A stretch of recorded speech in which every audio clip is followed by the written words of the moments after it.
We call the Board of Mayor Aldermen meeting for Tuesday, May the 27th to order.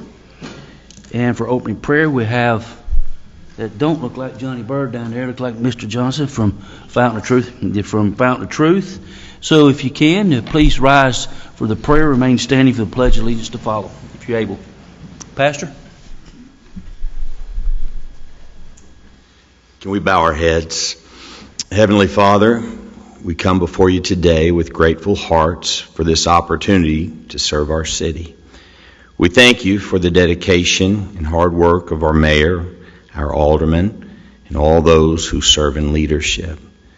We ask for your wisdom and your guidance as they discuss the matters that impact our community. Grant them clarity of thought and unity of spirit. Help them to weigh decisions with wisdom, fairness, and compassion. Bless each person here with courage to stand for what is right and humility to listen to one another, and a heart to seek your will above all else. May this meeting be marked by respect and by cooperation and by the spirit of excellence that our city has been so blessed with. We entrust this time to you, Lord, asking for your blessing upon our city and your blessing upon all those who call this home. In Jesus' name we pray. Amen. Amen. I pledge allegiance to the flag of the United States of America and to the republic for which it stands, one nation, under God, indivisible, with liberty and justice for all.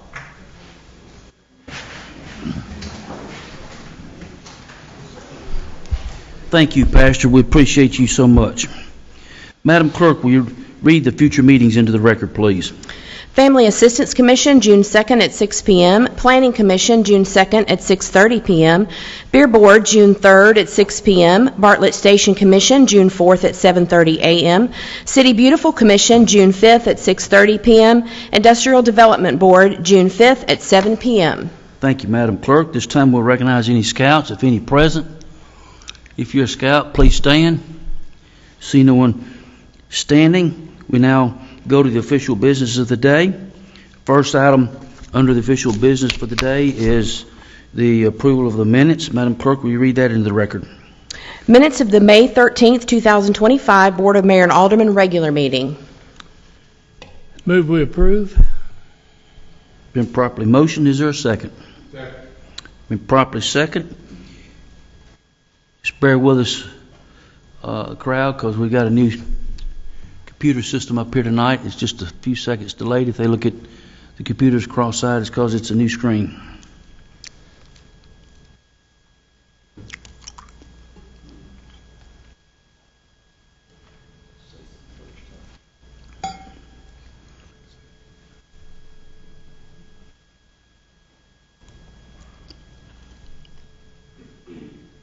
Minutes are passed, 6-0.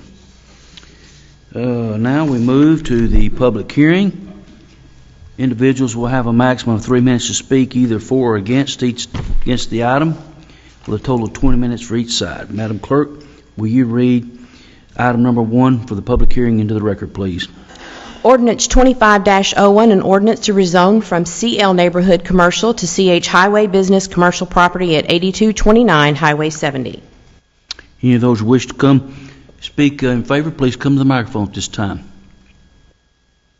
Seeing no one wishing to come forward to speak for, those that wish to speak in opposition, please come to the microphone at this time. Seeing no one coming forward, we will adjourn the public hearing and move to unfinished business.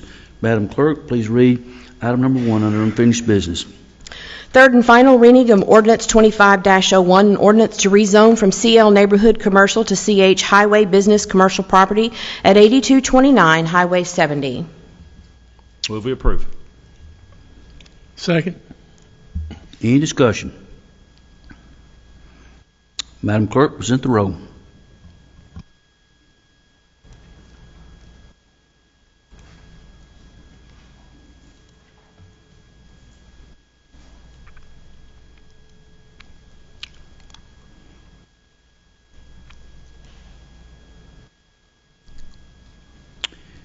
Motion. Why did we change? See, Ordinance 25-01 passes 5-1. Madam Clerk, item number 2. Second reading of ordinance 25-02, an ordinance to adopt the 2025-26 General Fund, Street Aid Fund, Solid Waste Fund, General Improvement Fund, Drug Enforcement Fund, DEA Enforcement Fund, Drainage Fund, Parks Improvement Fund, Bartlett City School Fund, Utility Fund, Debt Service Fund, and Capital Improvement Fund budgets. Move we approve. Motion. Been properly motioned and properly second. Any discussion on item number 2? Mr. Mayor, can I ask a question, please? Yes, sir. Alderman Reeves. If we could, just Mr. Sones, what are we looking at? Where are we looking at finishing the end of the year from a revenue, from a expenses versus revenue viewpoint? Are we expecting to be? What's the number we're looking at landing on? $704,000. 704,000. That's what. Oh no, this year? Yeah, this year. Yeah, it's like $24,000. So right now we are running what at the end of March, or what from a surplus viewpoint? Where are we at? Overall, how are we looking right now? Well, so for right now, no new positions are being filled. We've kind of put that on a status hold, and the projections right now are holding true, and hopefully we can finish with a very minor, very small surplus. So I'm assuming coming out of the tax season that our coffers are pretty full, right? And do revenue. So I'm just trying to figure out when you're looking at a balance, when you're looking at a cash flow statement, or you're looking at revenue statement. This time of year, are we always going to see that our expenses, our revenue is going to far exceed our expenses, right? This time of year, incoming. Yeah, this time of year typically is looking better, yeah, right? Because we've already got that. So the low part of the year for us would be that November to February. Are we really running a $9 million surplus on the expense side right now? No. Okay. I'm just interested. I got some questions. I've been talking to the Richards about it. We can talk more about it. Kind of where things go over the next 3 months. Maybe I'd like to just get some of those questions answered to kind of allay kind of their minds as it pertains to this, if we could. But we can talk more about it later. But for now, I'll support it. And then as we're going to the third reading, maybe we can just get some clarity on where we're really going to land at the end of the year. Are there any transfers out? Is everything really? Yeah, projection right now, FY25 is a surplus of $24,413. That's what it looks like. Got it. Thank you. Madam Clerk, item number 2.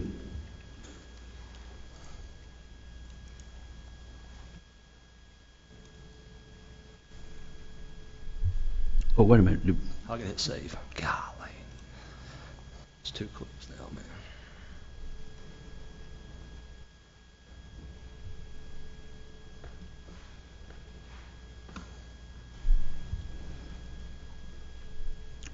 Ordinance 2502 passes 5-1. Madam Clerk, item number 3. Second reading of ordinance 25-03, an ordinance to levy and assess a tax rate for ad valorem taxes upon real property and personal property in the city of Bartlett for the tax year 2025. Motion. Second. Any discussion?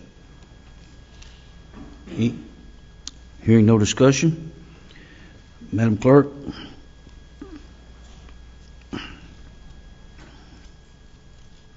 And that motion was to set the public hearing for June 10th.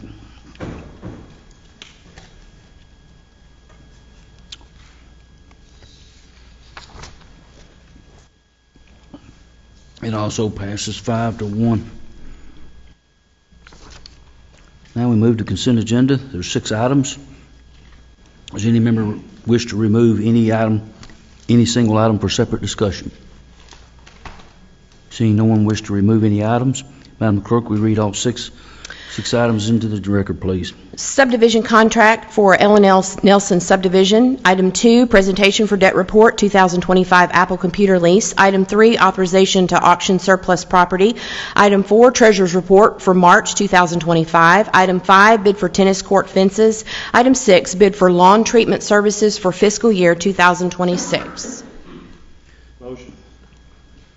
Properly a motion by Alderman Reeves. Second. And seconded by Vice Mayor Jack Young. There's no discussion on the consent agenda, so Madam Clerk, please pass the roll to the Alderman.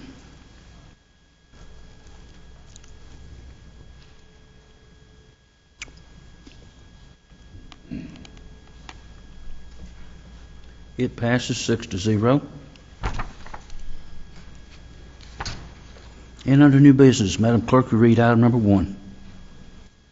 Resolution 18-25, a resolution to amend the fiscal year 2025 general fund budget to appropriate $5,000 for qualified law enforcement officers funded by the State of Tennessee Recruitment and Retention Grant Program.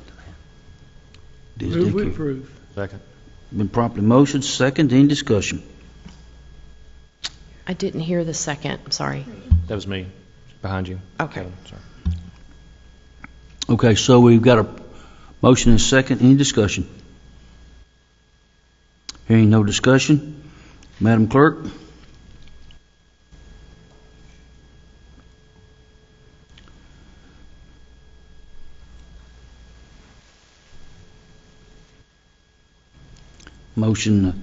Resolution 1825 passes 6-0. Madam Clerk, read item number 2. Contract for mobile stage. This time I invite Mr. Paul Wright, Director of Parks and Recreation, forward. Good evening, Mayor and Board. Thank you for your time this evening. The item you have before you is our recommendation to approve a contract for a mobile stage for the City of Bartlett for use by the Parks Department, but also for the city as a whole. So how did we land here? Why is this item before you this evening? As you may recall, at last meeting, we approved the grant funding that Shelby County Commissioner Mick Wright has allocated for the purpose of this project in the amount of $175,000. Over the past 12-plus months, our department has been undergoing creative ways, trying to identify creative ways to continue to serve the citizens of the City of Bartlett. Last year, we passed our new strategic master plan for the Parks and Recreation Department. And some of the key findings that we found out of that were also mirrored and echoed by the citizen survey that was done for the city as a whole is that our citizens are looking for more outdoor recreational options, especially those that are surrounding live music and food. We have started to meet that need in some creative ways over the past year through partnerships with organizations, with city sponsors, and so forth, with our Food Truck Fridays, with our Bartlett Live concert series. And this is our next step in towards meeting those creative needs. So we have been working through various options on how we can do things that are in our master plan in ways that are much more palatable for us as a city. One of the items that is in our W.J. Freeman master plan is an amphitheater. That is phase 4. We've currently completed the first 3 phases of that 5-phase master plan. Now, an amphitheater, in the dollars that when that plan was put together, would have cost roughly about $1 million. In 2025 dollars, we're probably looking at 2 to 2.5 times that cost for a structure that would sit in the park, can't go anywhere, and it requires people to always come to it in order to enjoy whatever venue, whatever act, whatever music might be at that facility. So we thought, can we do something different and still fulfill that need for an amphitheater? And that's where this mobile stage idea has grown. So Commissioner Wright approached the city and said that he had some money that he was looking to allocate. The administration approached Parks and Recreation to look for some creative ideas for that. And so again, over the course of the past 12-plus months, we've been looking through our master plan, trying to identify what are the projects that would be usable for that. And we discovered the Levitt Shell mobile shell unit about March or April of 2024, and started to look through how feasible is it for Bartlett to do something similar that we can mobilize a stage and we can meet residents where they're at, not always require them to come to us. So we've currently, with the Bartlett Music Series, of course, people have to always come to the A. Keith McDonald at W.J. Freeman Park. With a mobile stage like this, we're able to mobilize and go anywhere, just like we have been doing with our recreation rover, the Rec Rover, and go to them. So we could set up at Davies Plantation Park and have a community concert or event. We could have Shakespeare in the park, for example. We could go to Rivercrest Park. We could go to Blue Lagoon Park. We could go anywhere within our city limits and meet citizens where they're currently at in a way that has never been done before. And this funding that we've received from the commissioner is something that we can do. To help shed some light more on what this looks like, Tom Edwards, who's with Measured Fabrication, I'm going to invite him down. He is the CEO of the company that we are recommending for this project. This is a single source project. He and his right-hand man, Jeff Phelps, are here tonight in the audience. They were the brains and the brawn, so to speak, behind the mobile shell on wheels. And so we're proposing to do something similar that is signature to Bartlett. It would resemble the A. Keith McDonald Pavilion. Pavilion. So Tom, who's to my right here, if you'll come on down to the mic, and if you'll go ahead, Sharon, and roll the film, we've got a rendering of what our facility or our stage could look like.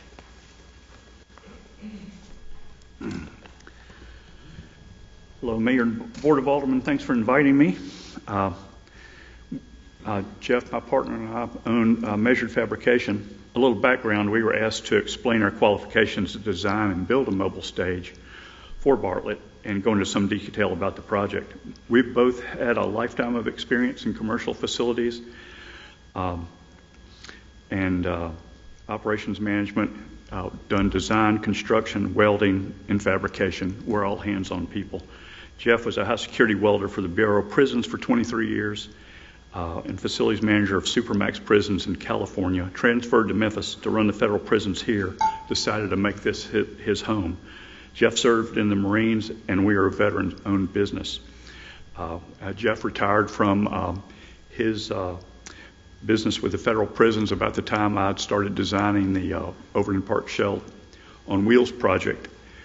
Brought him in, and we've found our opportunity to make more stages, and we're having a great time with it. I was previously director of operations during planning, construction, and 6 years of operations at Crosstown Arts. We developed the Crosstown Concourse, and a portion of that project was to construct Performing Arts Theater. We had a $12 million theater we built there, the Green Room, and another venue in the building, and many shows have been produced in both of these buildings. Our most recent music venue project's been to design and fabricate the mobile stage for Overland Park Shell. The Shell on Wheels, you may be familiar with it. It's been getting a lot of press. It's a half-scale model of the historic Overland Park Shell in Overland Park. Last year it was deployed for over 100 concerts in the city and surrounding area. It's proven to be reliable and inexpensive to operate, and it looks really cool. It looks like the Shell came to your neighborhood. And the look's not the only unique thing. Most stages that you rent or buy, portable stages, are just stages, and you have to have a production company come in, set them up, set up the music, set up the lights. All that's, of course, expensive. Enough about that. The mobile pavilion we've designed for the city of Bartlett will be like the Shell in many ways. First, the design will be familiar to local Bartlett residents. The stage will be recognizable as a nod to the Keith McDonald Pavilion in W.J. Freeman Park. It'll be part of Bartlett. It'll look right at home in every one of Bartlett's 28 parks. It will have everything a permanent stage has, plus it's portable. When there's an event, the Bartlett Mobile Pavilion can be towed to the site, set up by a couple of crew, and it's ready for a show. The main systems that are included in this stage are sound, lights, power, and automation. The sound system is set up for live music or theater or speeches. Everything a musician needs to connect to their instruments to, manage and play through are on board. Speakers, subs, microphones, stands, 32 input mixer board, amplifiers, monitors, wedges, all the equipment you need to have a show. And the sound engineer can mix from an outpad out in front. No need to hire a music production company and rent and set up equipment each time you have a show. The lights, the stage structure is built from theatrical trusses, the standard from hanging theatrical lights of all kinds. The provided theater lights can be customized to the music or theater performer's desires, or can be preset for presentation style events like political events, graduations, corporate events, or the groundbreaking of a new Bartlett industry. The lighting is versatile, has many interesting features like color-balanced footlights that are used by the light guys to adjust the look of performance skin tones on stage, things like that. The power, this is a really nice feature, I think the great feature. It was a great for the Shell, too. The entire stage runs on lithium batteries. It can operate for a few hours of music performance without a generator, completely quiet. Maybe all day if we're having a marathon of speeches. Everybody's looking forward to that. And a regular extension cord or a small generator can extend performance time by hours. On automation, the stage can be open and closed and the roof raised with an onboard hydraulic system. Simple components like the ones used to raise and lower big triple-deck lawnmowers the city uses. Maintenance will be minimal. Operation will be simple and safe. It's going to look great. It's going to feel great. It looks like the pavilion in the park. Being on stage will feel like being on stage at BPAC with Brazilian hardwood floors. When it's rolling down the road, it's side support advertising, and there's some advertising revenue opportunity. Speaking of revenue, when the city's not using it for their own needs, it can be rented out for corporate events, private parties, family reunions, things like that. The revenue stream can be significant. So to wrap up, the Bartlett Mobile Pavilion carries the Bartlett brand to events across the city, has a low initial cost, low maintenance, and low operating cost, provides opportunity for revenue, is an expandable with future options like video screens, solar panels, and other things that may come along in the future. It's going to look great. It's going to sound great. It's going to be great daytime and nighttime, and I can't wait to see it. Anybody have any questions? How big is the area when it's all folded out? It's 24 feet deep and 30 feet wide. So it's a good sized stage. You can get probably, half an orchestra on it. In looking at comparable stages of that size, so there's several different brands that exist. So Stage Line is one of the most common ones, Apex. You're looking at anywhere from $195,000 north of that for the same size, and that's just for the stage itself. That doesn't include your sound, that doesn't include your lights, all the automation that would be included in this design. Paul, how does that compare to the one that we rent every year for the Fall Festival? So in terms of the size, the stage size itself is going to be almost identical in nature to the one that we use. That is a Stage Line 100 and SL 100 model that they use for the Fall Festival. The roof line is not going to be quite as high, but it's going to be still very substantial and can accommodate the same acts that we've been doing, if not larger ones. Alderman Reeves? Really cool. Looking forward to it. By the way, Tunica County, Mississippi is wanting to do something similar, so you might want to reach out. So just to let you know. Thanks so much. Little We've been having a inside great ball. time. Yeah, thank you. Anyone else? Excited to have it. Yeah. Thank you. Thank you, Paul. All right, we would entertain a motion. Properly motion. Second that. And properly second. Madam Clerk, did you get both of those? Okay. Again, any discussion? Hearing no discussion, Madam Clerk.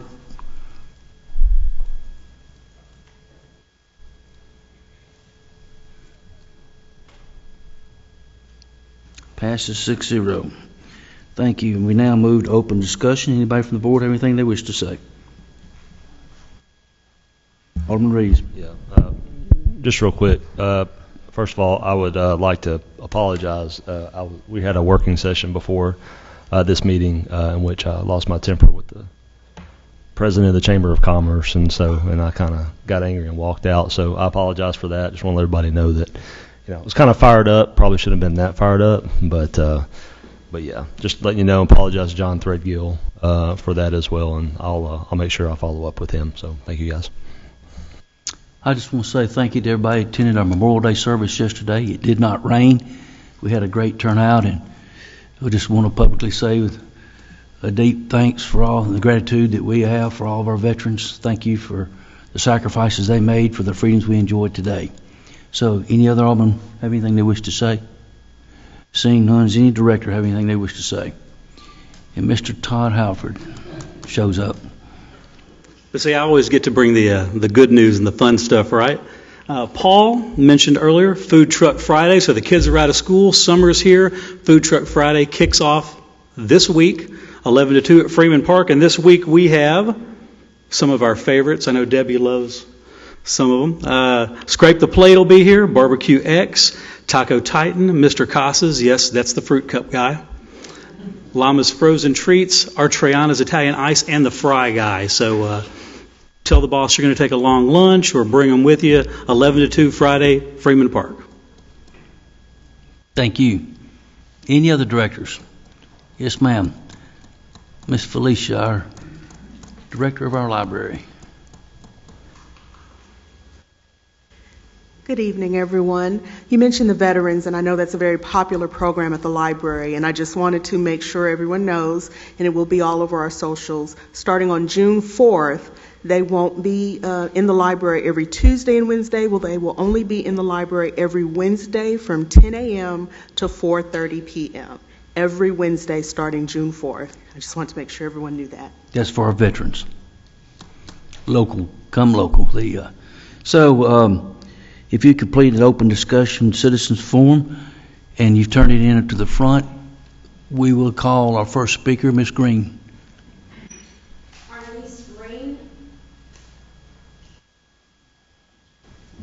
Thank you, Mayor Parson and the Aldermen Board, for letting me come present the SBA Disaster Program.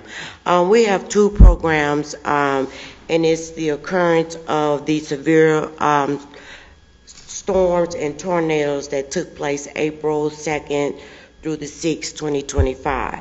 The first program we have is for homeowners, renters, landlords, and businesses, nonprofit organizations that sustain physical damages due to these storms.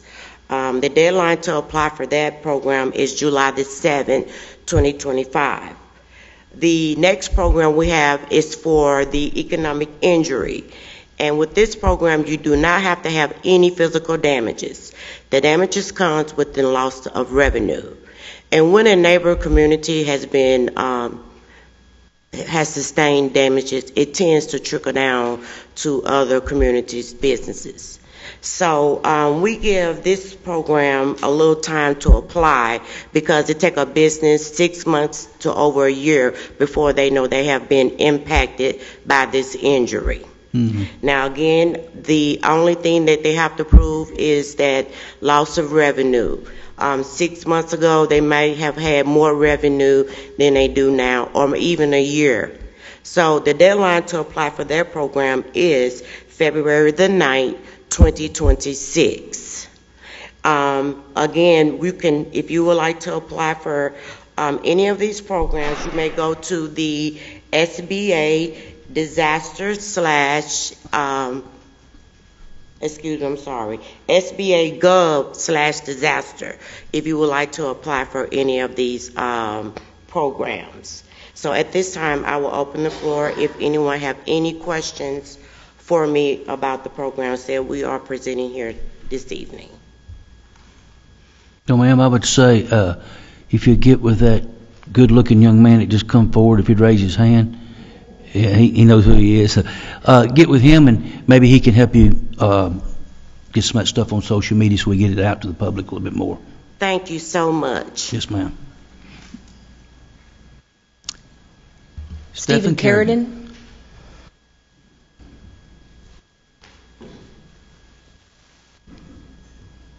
Hi everyone, good to see you again. I know it's been a couple months since I spoke about fluoride, and that's why I'm here again today. I think the last time we talked, we all agreed that we want the best for our community, our children, and the families living here. And we do have, I believe, the best water around, and I'm so thankful we have our water department. But I still want to bring up to remove the fluoride from the water. I just spoke with the City of Oakland today. They, in a great move in my opinion, they removed it based on citizen pressure, and the board voted on it, and it was a favorable outcome. They removed it back in April, I believe. So I talked to Eric, he's the director of the water department there, and he said he'd be more than happy to just speak with y'all if you're interested in the approach that they took. They're very open-minded. The mayor himself, I guess, brought facts to the meeting, and the health department was there. Everybody was there. It was standing room only, so they had a great favorable outcome. Utah, Florida, other states are looking into it. There was a few bills here in Tennessee that didn't make it through the House that failed, but I think it's a growing thing that people want fluoride out of the water. We want them less adulterated, right? I know we have to have chlorine. I know we have to have a few other things in there, but I think as far as fluoride goes, we could still pursue that. Is that something we could get maybe a vote on? Maybe we could do a citizen survey. I don't know how we could approach something like that versus me just coming here often to voice my concern or just trying to just advocate for that. So is there something we could do to put out to the citizens to ask for Well, more, we've got two sides that we're trying to make happen. We had the Dentist Association in here, I think 2 months ago, so Sure. we'll sit down and take a look at it. Right. Yeah, and I looked up the Mayo Clinic, I looked up the Cleveland Clinic, and fluoride is not a is not the reason that the lack of fluoride is not the reason that cavities are happening or dental plaque or anything like that is happening. But I understand it can help. My opinion is it's a personal freedom. We all know vitamins and minerals are great, but we don't want them necessarily added to our water as a public, utility. So, if I just want to keep this conversation going, and I appreciate y'all and your time.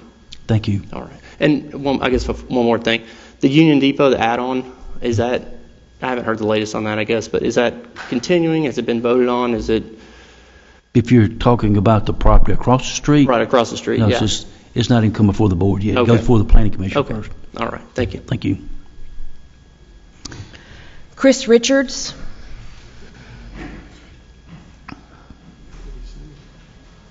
Thank you again. Chris Richards, 8855 Memphis, Arlington.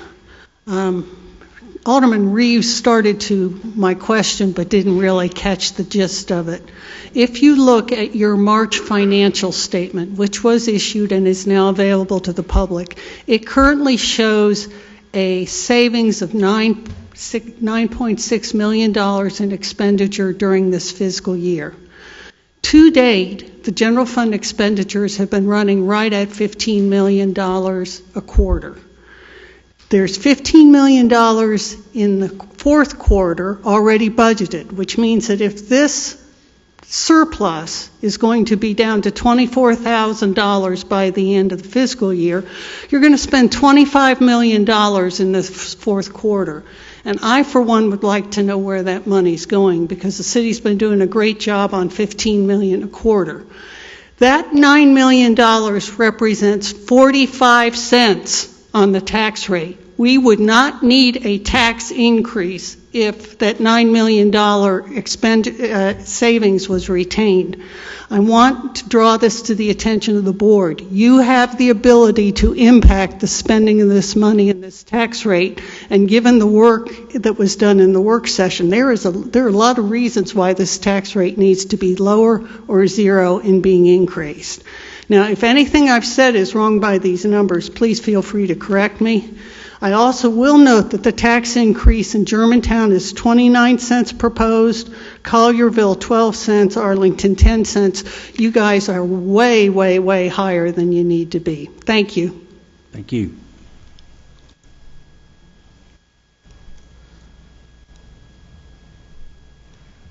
Ken Carter.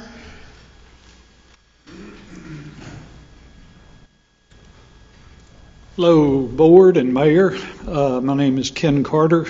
I'm wanting to bring some attention to a situation that is going on at Davies Plantation Park. I'm here regarding a situation at Davies Plantation Park. Currently, there are no ways to access the park on foot safely without walking in the roadway with your back to traffic or driving to the park. Many times the lot is full, including cars from out of the county as well as out of state.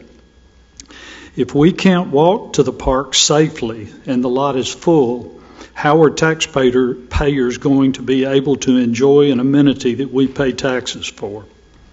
There are also no bike lanes that I'm aware of east of Germantown Parkway. It was suggested to me that I ride my bicycle the full length of Ellis Road to the nice park on Appling. I chuckled at that suggestion, as anybody familiar with that area knows that that would likely be a death sentence. I was told that riding my bicycle in Davies Plantation Park is not legal because the paths are only 8 feet wide. I was told it will take a 10-foot wide path to allow for bicycle path accessibility. As a resident of this neighborhood for over 30 years, the ability to enjoy the park and bicycle riding in my neighborhood has been compromised almost to the point of not being usable. Traffic regularly exceeds the speed limits, many times up to 50 to 60 miles an hour in that stretch. I have never seen any enforcement of the speed limits there, and it is extremely dangerous, having personally been run off the road on my bicycle numerous times, causing bodily injury many of those times. I understand that in the upcoming budget there are going to be funds available to repave this park due to the erosion and deterioration of the trail. Citizens should be able to safely access parks and have safe usage of our neighborhood given the drastic increase in traffic as well as the high speeds that people seem to be traveling. There needs to be a convenient, safe way for us to enjoy the amenities that we pay taxes for, to be able to walk to our neighborhood park and enjoy the quality of life that so many of us moved here for. Time. You can finish your sentence if you need to. Okay, I just got one more. I implore this body to expand the inner track at the park to 10 feet to allow for a safe space to exercise and to provide safe and accessible access to the neighbors that want to walk to the park. We should accommodate all our citizens and create a safe space to recreate and exercise. Thank you. Thank you. Tim Edwards. Thank you for fitting me in. Got caught in traffic. I apologize. My name's Tim Edwards, and I was one of a lot of people that was very much against the YMCA taking over the Bartlett Rec Center operation. And as we all remember, there was a lot of emotional talk and discussion about all that. I was wrong, and I'm here to apologize. I'm not speaking for all the other people. I can't speak for them, but personally, I think that the operation has turned out to be just like it was, with many of the same people. It has the same feel, and I apologize for that. I was wrong, and the Bible says, I think, that a leopard can't change its spots. Well, all of my experiences and a lot of experiences from a lot of people that were in here, those experiences were real. But what's happened here is that I think this has been, in my opinion, a big success.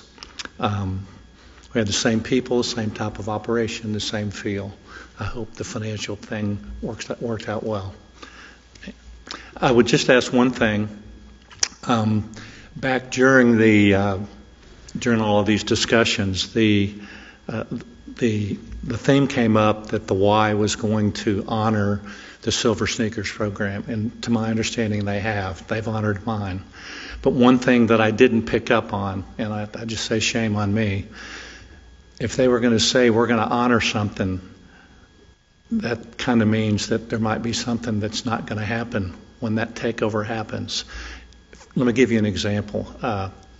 I'm under the Silver Sneakers program like a lot of people, but my wife wasn't under that program, nor can she come in under that program. And I would just ask if you have any leverage at all.